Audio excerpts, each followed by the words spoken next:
Hello students, welcome back to my class.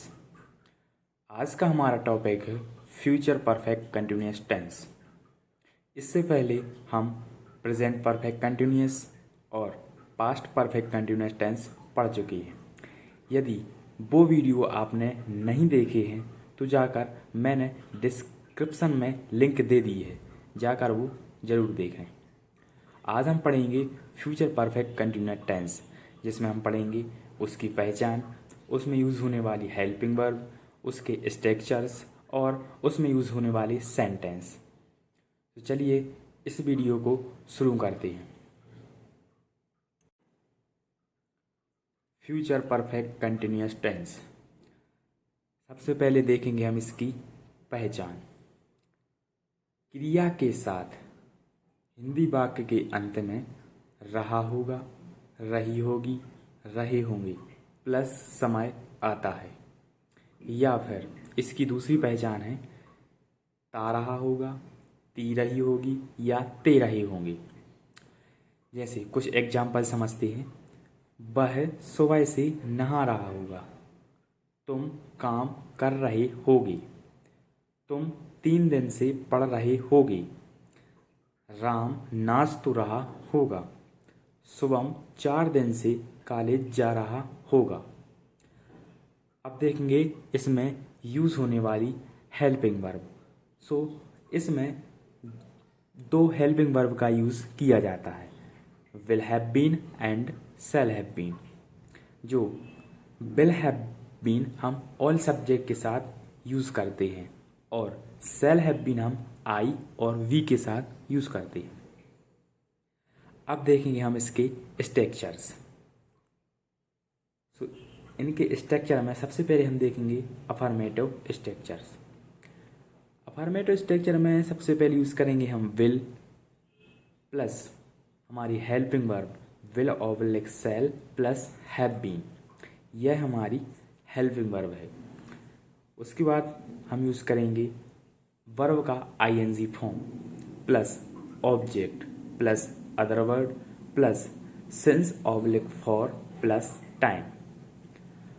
अब देखेंगे negative, subject plus will oblique shall plus not plus have been plus verb का ING form plus object plus other word plus since oblique for plus time. Now interrogative. Interrogative में हम हमारी जो helping verb होती है उसे subject के पहले यूज़ करते हैं। जैसे will and shall plus subject plus have plus been plus I N G form plus object plus other word plus since oblique for plus time. Interrogative negative, will oblique shall plus subject plus not plus have been plus I N G form plus object plus other word plus since oblique for plus time. अब देखेंगे question word interrogative. Question word interrogative में हम हमारी helping verb के पहले question word का use करते हैं। जैसे question word plus will oblique shall plus subject plus have plus been plus verb का ING form plus object plus other word plus since oblique for plus time.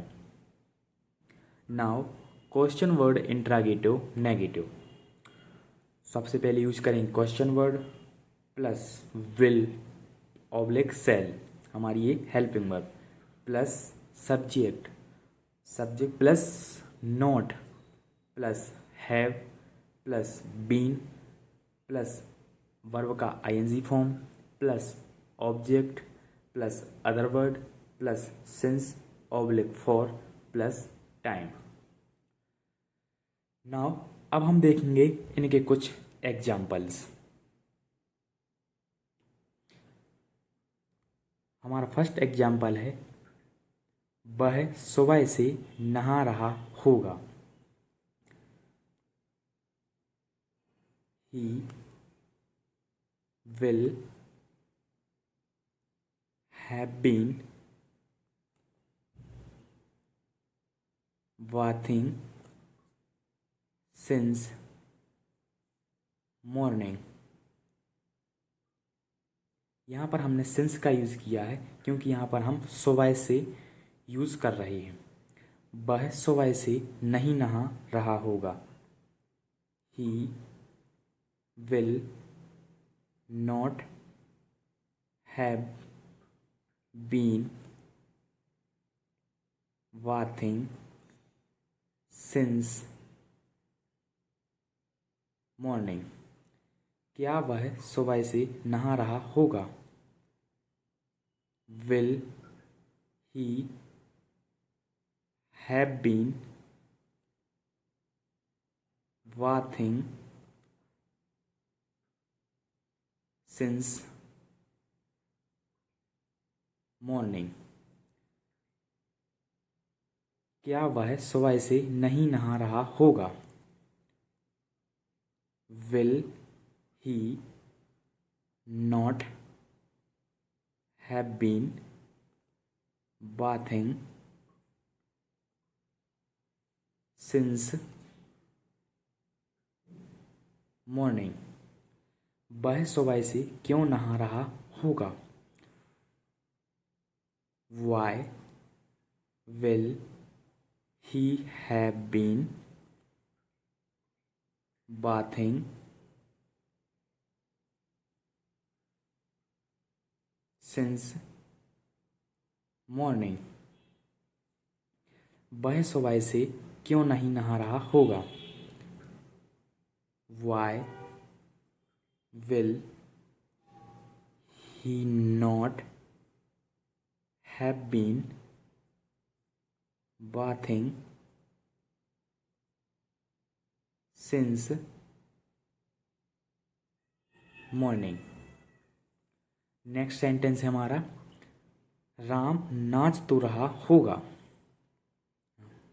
Ram will have been dancing. Ram नाच तो नहीं रहा होगा। Ram will not have been dancing. क्या राम नाच तो रहा होगा। Will Ram have been dancing. क्या राम नाच तो नहीं रहा होगा। Will Ram not have been dancing. Ram कब नाच तो रहा होगा। When will Ram have been dancing? Ram कब नाच तो नहीं रहा होगा। When will Ram not have been dancing. Next sentence देखेंगे, तुम 3 दिन से पढ़ रहे होगे। You will have been studying for 3 days। तुम 3 दिन से नहीं पढ़ रही होगी। You will not have been studying for 3 days। क्या तुम 3 दिन से पढ़ रही होगी। Will you have been studying for 3 days. क्या तुम 3 दिन से नहीं पढ़ रही होगी? Will you not have been studying for 3 days. तुम 3 दिन से कैसे पढ़ रही होगी? How will you have been studying for 3 days. तुम 3 दिन से कैसे नहीं पढ़ रही होगी? How will you not have been studying for 3 days.